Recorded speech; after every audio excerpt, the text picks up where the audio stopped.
What's up guys and welcome. You are watching Fazi Fitness. So let's start this video with a new rivalry that is trending in the bodybuilding media after this year's New York Pro. The Mutant versus the Martian. So Martin Fitzwater has a good shot of cracking top 10 at his Olympia debut this year. And I have to say, that's not even exaggerating anything.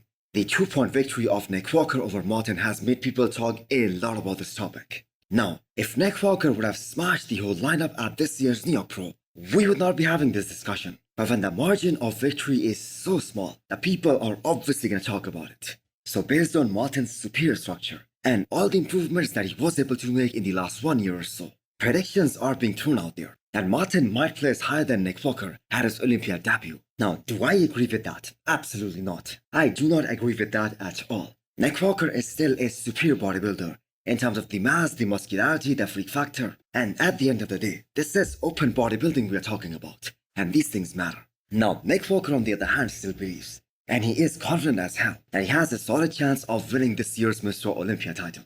Now, whether that claim is realistic or not, that is debatable. But he is gonna do everything in his own power to bring the best possible package to the Olympia stage and try to shake up the top 3. Again, if you guys ask me, I disagree with that too. I don't think he is at a point where he can challenge Hadi Chopin and Darryl Lunsford. I don't think anyone can. I don't even think that Nick can beat a guy like Samson Dauda at this point. He is gonna need some help from him. He is gonna need Samson Dauda to come enough to miss his mark in order for him to beat him. Now, if you're looking for a response from Nick Walker to everyone who thinks Martin is gonna beat Nick at the Olympia 2024, then he has got just one word for it. And here that word is. Now, all that being said, I do think that Martin might have a higher ceiling than Nick Walker in about 2 to 3 years, if he continues to put on more mass while keeping his waistline as tight and as small as it is today. Mention one shot that you can say that is a weak pose for Martin. He is very complete from every angle. He has a superb back, very dense, very round. He has amazing hamstrings. His biggest strength is his narrow waistline, which is Nick Walker's biggest weakness. Although Nick's waist looks so much better here at the New York Pro compared to a week ago at the Pittsburgh Pro. But still, there is no denying the fact that his waistline makes him vulnerable, especially in some of the front shots. Plus the fact that he doesn't have a very good quad sweep from the front. That does not help him either. So can Nick Walker do something to shrink his waistline? He believes that he can. And since everyone is so focused on his midsection, maybe Nick should try implementing a vacuum. Maybe that would help him. So have your say in the comment section. And where did you guys see Martin placing at his Olympia debut? How high can he place?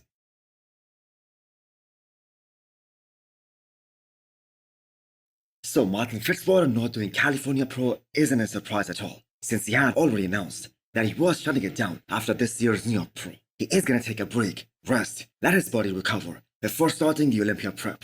So Quinton for skipping California Pro, that is definitely a surprise. But this is what him and his coach Matt Jensen have decided. So the performance that we saw from Quinton at this year's New York Pro, one thing is very certain after that both Quinton and Matt Jensen aren't gonna play just chase the conditioning. I think everyone can agree that isn't the look for him. He is 6'2", and he needs to be all round and bubbly to be impressive on the stage. Now for all the guys who are asking him to try classic physique, come on guys, please stop. The guy was over 330 pounds in the off season. What really makes you think that he can cut down to make the classic physique weight cutoff? I mean, he probably is gonna have to cut off one of his legs to make that classic physique weight cutoff. And just because he could not deliver in his first show, which was roughly after 20 months, that doesn't mean that he should switch to classic physique. So up next for Quinton is Toronto Pro. And I guess the whole thought process behind skipping Cali Pro is that they need more time to slowly up the food and come in as hard and as full as they possibly can at Toronto Pro, which is still more than 3 weeks away. And that is also better suited for him, as that show is happening in his hometown. But that being said, is that gonna be an easy win for Quinton? Not at all, because Akim Willaims is also doing Toronto Pro, and Quinton has competed against Akim Willaims in the past. That was at Tampa Pro 2022, and that Akim was far from his personal best. He was coming off of an injury, he did not have a very good conditioning, and still he was able to beat both these guys. Kamal, who was a conditioning freak, and Quinton as well. So the Akim that we saw at the Arnold Classic Ohio or UK, that is a different animal. And if he brings a similar package or maybe even better than that, he is gonna be extremely hard to beat here. And rightfully so. He is one of the most muscular guy out there in the men's open. And a guy who also has amazing symmetry and beautiful shape. He has a very small waist. The only thing that was holding Akim back was actually his back. That is his only weak shot. And one thing that was missing from Akim's physique in the last few years That was his inability to bring top-notch conditioning. But now with Cito in his corner, he seems to have fixed that issue as well. So Quinton Beastwood, on the other hand, isn't happy with the comments that is getting after the Neo Pro.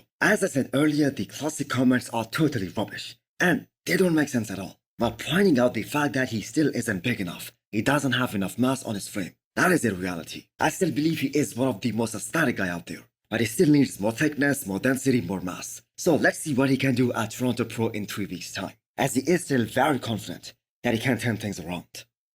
Okay, guys, so after further consideration, I've had a lot of guys commenting on my posts that weigh 155, 170 pounds that have been telling me I need to switch to classic, that have been telling me I need to switch coaches. So what I've done is I've hired them all as co-coaches, so they will now be overlooking the rest of my prep. And with their expertise, we have decided that I am just too small for bodybuilding. I'm too small. So we're actually going to take it further. We're not just going to cut down for classic physique. We're going to go into men's physique in a couple weeks. So we're going to chop off one of my legs so we can make the weight. Hoping that goes over well. And yeah, you guys will see me at a show in a couple weeks in floral board shorts. So another guy that Quinton Beastwood really needs to worry about here is Hassan Mostafa, because he's also a mass monster. Arguably one of the most muscular guy in the men's open bodybuilding right now. And if he can bring the conditioning, if he is truly on, he can be really dangerous. And the fact that he has a very good back, his back double biceps, his back lat spread, they are his most impressive shots. And the fact that they are the biggest weakness for Quinton, I think Quinton has to worry about him too. So this is also going to be the first show for Hassan Mostafa, as he's coming back to the stage after the Olympia last year. And the last time he was on the stage, he had a tricep tear, but still he was able to bring one of the best looks of his career. So let's see what he can bring this time around. Next up, we have an official competitors list for this upcoming Cali Pro. So 2 competitors stand out the most, and they are number 3rd and 4th place guys from this year's Neo Pro, Tonio Burton and Stuart Sutherland, aka Beef Stu. So unless Tonio messes up here and he misses his peak, he is the favorite to win this show, and he's gonna secure his Olympia spot. But Beef Stu, on the other hand, can also surprise us all. He is, after all, a bigger guy, and he has made a lot of improvements in the span of 1 year. So Tonio and Stu have totally different physiques, with Tonio being more rounder, more 3D, and more bubbly looking. And so far, both the shows that he did in 2024, they are by far the best physiques of his career. So he is gonna carry on to that momentum. His current coach has been doing a very good job with him. Yes, he could not defend his title at the Neo Pro, and he will be needing more mass in order for him to be in the top 10 at the Olympia, especially this year. But for Cali Pro, he is the favorite. So some other names that also stand out in this lineup at Cali Pro. First of all, that is Christian Volsky, the man who surprised us all at the Neo Pro and placed top 5, beating a guy like Quinton Beastwood and Angel Calderon. So after watching his performance this year, I believe he needs to be mentioned more. He needs to be talked about more. He has a phenomenal physique. He was in an awesome condition at the Neo Pro. And I don't know whether some of you guys have noticed that front lat spread on him. That is a very awesome shot. Very impressive from every standard. Great flow top to bottom. Huge thick quads. Very wide. Huge thick lats. Even his back is really impressive, very complete. So I am sure he is definitely going to be in the mix at Cali Pro as well. So another name that is going to be competing at Cali Pro, who was also there at the Neo Pro, is Tim Bodesham, who just placed 7th at the Neo Pro this year, and who many people thought should have placed higher than that. He's gonna be the one to watch out for here. Overall, I have to say it is Tonio's show to win. And if you guys remember, Tonio was a favorite going into this show last year as well, when Ross Patrick just came out of nowhere and absolutely shocked everyone. And not only was he able to beat Tonio Burton, but Sergio Oliva Jr. as well. So what do you guys think? Will Tonio win this show and get his Olympia qualification? So hit the thumbs up button if you liked the video, and smash the subscribe button if you wanna come back for more. Thanks for watching.